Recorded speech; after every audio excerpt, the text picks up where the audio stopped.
Now, one question I want to ask the good people of Queensland, who I love. I will say it every time. If I could have the blood transfusions to be a Queenslander, I would. I wish that I could vote in the upcoming election, because Queensland needs a new start. It needs to get rid of Stephen Miles. It needs to get rid of the Labor government. You know all of the reasons why, from youth crime to hospitals to their financial management. They are shockers. Get rid of them.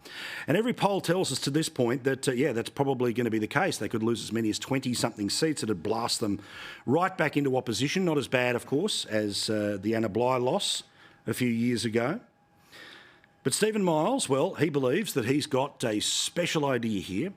He thinks that he may well be able to turn the situation from people ignoring him at the polls, like they did at a by-election in a safe Labor seat a few months ago, into holding on to power. Why? Because $1,000 is coming your way via credits when electricity companies, or as the Treasurer has said, if you fill out this form and push it that way, you may end up with $1,000 in your pocket. So I asked the question then, I repeat it now. Can you buy an election? Now, I don't think the people of Queensland are that stupid at all.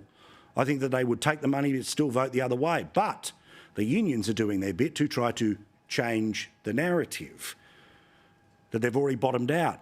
And unions, including one that is very close to Stephen Miles, has put out a poll, and it got headlines, and it suggested that the Labor Party's vote is coming up as a result of, among other things, the $1,000 payment. But this is a poll which is paid for by a union that is pro-Labor. It shows Labor's vote is up by 3%. It shows everyone else's vote is down, but it also shows 16% of people are undecided. So I reckon this poll had a lot of wishing, a lot of hoping, a lot of leaning and a lot of pushing to get to where they wanted. But they got a headline out of it.